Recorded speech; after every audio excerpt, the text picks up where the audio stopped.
finally talking about the Avengers. You know this was the one you wanted. So the Avengers is the 6th movie in the Marvel Cinematic Universe and the final movie in phase 1 of this franchise. Now this was a movie that each and every one of us was looking forward to since it was mentioned in the post-credit scene of the first Iron Man. I mean, me myself, when I heard it mentioned for the first time in that scene, I was literally sitting there like, is that real? And the excitement and anticipation only continued to build with each Marvel movie that was released afterwards. And then finally the year 2012 got here, and it was arguably the most anticipated movie of the year. I mean, it was The Avengers, The Dark Knight Rises, and The Hobbit: An Unexpected Journey. Those were the top 3 movies that everyone was looking forward to. And I still feel the same way about this movie today as I did when I saw it opening night. It is the best movie in the Marvel Cinematic Universe, and it is one of the greatest superhero movies ever made, period. So let's get down to talking about this sheer awesomeness. So the movie opens up in S.H.I.E.L.D.'s headquarters in New Mexico. Nick Fury has brought in Eric Selvig to study the Tesseract to try to figure out how to tap into its power. And out of nowhere, the Tesseract activates and opens a giant portal through space, where all of a sudden Loki appears, now armed with hands down the coolest scepter in the history of the world. And right out the gate, he's just taking out a bunch of different S.H.I.E.L.D. agents with this scepter, which he then proceeds to use to brainwash Eric Selvig and Clint Barton, aka Hawkeye. Loki reveals to Nick Fury that he has come here to Earth to rule it as its new king, because as we all know, Loki is hell-bent on ruling his own world. So I guess he decided if he can't have Asgard, he's gonna go with Earth. So then he, Hawkeye, and Selvig, they all escape with the Tesseract, while the energy surge that was caused by the Tesseract completely destroys S.H.I.E.L.D.'s headquarters. With that, Nick Fury officially decides that shit has officially gotten real, and now they need to get ready. And what I really loved with the beginning of this movie is how they showed how formidable a villain that Loki was going to be for this movie. Because one of the things that you think about is, what kind of villain are they going to get that's going to be able to hold their own against the Avengers? And when you see what Loki is now capable of doing in this movie, it leaves you sitting there like, I have no idea how they're going to beat this guy. So later on, we see Natasha Romanoff. She's being interrogated by these Russian suspects or something like that. Then she gets a call from Phil Coulson, who tells her that she needs to go find Bruce Banner to recruit him. And then she proceeds to take out all of these bad guys because she's a complete badass, and it's awesome. Now we move over to India, where we see that Bruce Banner has been hiding, serving as a doctor for the sick people that are there, all the while still hiding from the people that are looking for him. Now I want to touch on Mark Ruffalo as Bruce Banner for a moment, because one of the areas about this movie that a lot of people were really skeptical in was the idea of Mark Ruffalo playing the Hulk instead of Edward Norton. Because Edward Norton, having done as great of a job as he did in The Incredible Hulk, it leaves you wondering who else could do it as well as him. But not only do I feel that Mark Ruffalo did an even better job as Bruce Banner than Edward Norton, I honestly think Mark Ruffalo might have given the best all-around performance in the whole movie. He portrays Banner as a guy who doesn't want to draw attention from himself, is always on the edge of what could potentially make him go from calm into turning into the Hulk. He's shy, he's struggling with the power that he has inside of him, and you can also see in this movie how much of a genius that he is. I think it added a lot to this movie. So Romanoff finds him, she convinces him to join S.H.I.E.L.D. in order to help find the Tesseract because of the gamma radiation it gives off, and nobody knows gamma radiation like Bruce Banner. And then along the way, Phil Coulson is able to recruit Tony Stark, while Nick Fury is able to recruit Steve Rogers. So now that the Avengers have all started to come together, we start learning a little bit more about what Loki's overall plan is. It is revealed that he has made a deal with the leader of an alien race known as the Chitauri. The leader and his master have given Loki this scepter and have also granted him authority over the Chitauri army that will help him conquer Earth, in exchange that he delivers the Tesseract to them so that they can then conquer the universe. So in order to do that, Loki has Dr. Selvig developing a device that can be powered by the Tesseract that will then open a wormhole that will allow the Chitauri to come to Earth. Loki and Barton, however, have to go to an art museum in Germany in order to steal an element that can be used to build this device. They are able to take the element, but Nick Fury has sent Captain America to stop Loki. And the two of them throw down for a little bit, which is cool. But what immediately takes the scene up a couple notches is Iron Man just all of a sudden flies in, he shoots Loki, and then he just starts blasting Shoot to Thrill by AC/DC for everyone to hear. That is how you make an entrance. So Loki surrenders, but as Tony and Steve are taking him back to the helicarrier, a big lightning storm hits. And who proceeds to board their plane? Thor does, and now he just takes Loki out of there so we can have a little chat with him. Now, one of the reasons that I like that they made Loki the villain for this movie is the fact that it makes things that much more difficult for Thor in this.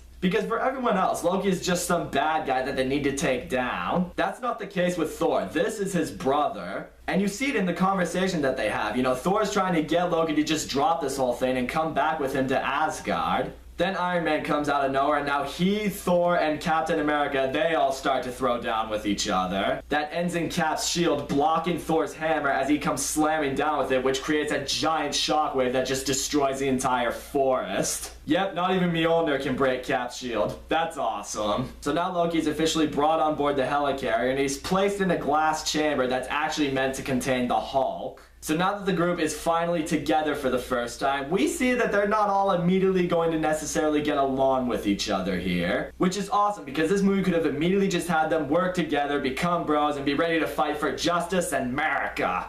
No, this movie was aware that if you have all of these conflicting personalities together, they're going to clash. This is especially the case with Tony Stark and Steve Rogers, because these two are just polar opposites of each other. I mean, they disagree about how to take on the mission, you know, what it really means to be a hero, which one is the better man than the other. They just argue about everything. Cannot wait to see how that pans out in Civil War. It's gonna be awesome. But further conflict comes up when Steve discovers that S.H.I.E.L.D. is intending to use the Tesseract to build a new line of weaponry. That certainly has some people rubbed the wrong way. It also even starts to get to the point where you start to feel like the only people in the group that like each other are Banner and Stark. I mean, one, they're both geniuses, so they can actually both speak really big words and be able to understand each other. But more important than that, Tony tries to tell Bruce that he is not the only one dealing with the power that feels like a curse. Tony points out that he still has a huge chunk of shrapnel in his chest that's trying to crawl its way into his heart and kill him, and the arc reactor that's in his chest is what's stopping it.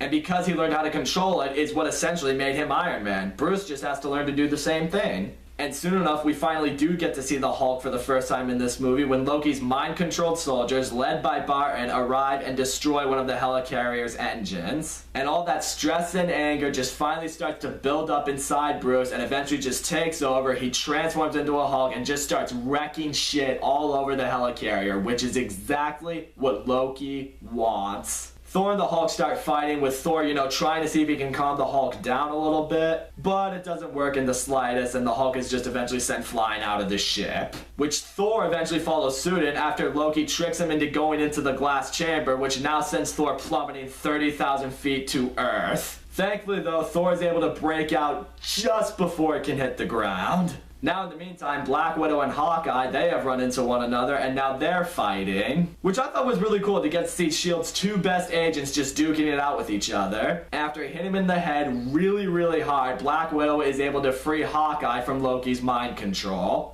Unfortunately, though, Loki has now been able to escape the ship right after he stabbed Agent Coulson in the back, killing him. Yeah, I know, they say he's alive in Marvel's Agents of S.H.I.E.L.D. show, but I don't really know if that show is considered canon, so I'm just gonna assume he is in fact dead. But anyways, Nick Fury now uses Agent Coulson's death as a way to finally motivate the Avengers to work together as a team. And Tony is able to deduce that Loki knows he has to defeat all of the Avengers in order to solidify himself as the ruler of Earth, which is why he's preparing to open up the wormhole at the top of Stark Tower for everyone to witness it. Tony goes to then confront Loki, and he tells him that now that he has pissed off every single member of the Avengers, there is no way they're going to allow him to win. Loki then tries to use the scepter to then mind control Tony, but the arc reactor in his chest prevents that from happening. Soon after that, though, Loki has now finally opened the portal, and now the Chitauri have started invading Earth. But luckily, the Avengers have now finally grouped together once again, and at last we get an insanely awesome battle between the Chitauri and the Avengers. And this battle, it's just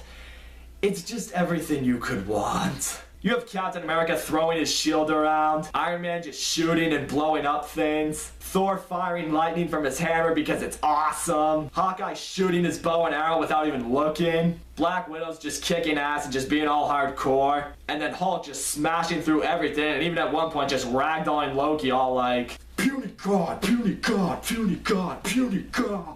It's just everything that the final battle in this movie should be, and every time I see it, I just get a big dumb grin on my face because it's just perfect. But anyways, the Avengers know that they can fight all they want. The only way they can stop this invasion is by closing the portal. And Dr. Selvig, who has now also overcome Loki's mind control, tells Black Widow that Loki's scepter can close the portal. But now they have another big problem ahead of them. The council that Nick Fury works with has officially ordered a nuclear strike onto New York City to destroy the army. Nick Fury tries to stop the jet from leaving to do so, but it's too late. The jet fires the nuke, but Iron Man sees this and with that decides to take the nuke and put it through the wormhole itself. He is able to do so, and with that, it just completely destroys the Chitauri ship, and as a result, just kills the entire army. And then Iron Man is able to fall back into Earth's atmosphere right before Black Widow closes the portal. And immediately after that, of course, the Avengers just now make worldwide news. Some people are loving them and thanking them. Others, however, are saying that they should be held responsible for what happened. But those people were mostly politicians, so of course they're gonna blame everything on everybody else. So the movie ends with Thor taking Loki back to Asgard along with the Tesseract, while the rest of the Avengers just officially go their separate ways. Nick Fury then claims to the council that now this world and every other world out there knows how powerful and how dangerous the Avengers are. So it's basically a statement telling the rest of the universe not to fuck with us.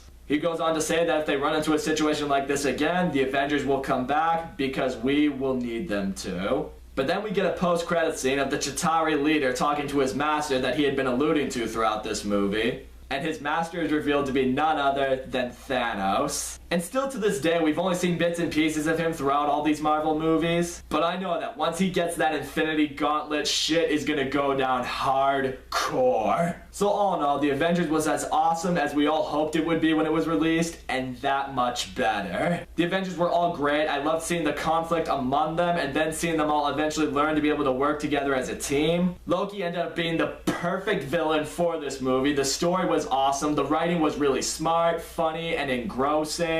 The visuals were amazing. The action sequences were so kick-ass and so much fun. The musical score in this movie was so fantastic. It was so original and I thought fit this movie perfectly. You know, it's all like dun dun dun dun dun dun dun dun. I know, I'm the worst singer ever, but I couldn't help it. It's just so catchy. As I mentioned earlier, I still feel to this day that this is the best movie in the Marvel Cinematic Universe and easily one of the greatest superhero movies of all time. Some may say it's the greatest superhero movie ever made, and I can totally understand that. So there it is. I've done a video for every movie in Phase 1 of the MCU. Now I'm going off for spring break for a couple weeks, so I won't be making any Marvel movies from Phase 2 until I get back. But rest assured, they are on the way as we get closer and closer to Captain America Civil War. So that's all I gotta say, guys. Thank you so much for watching my video. Don't forget to leave a comment, like, subscribe, and I will see you all next time.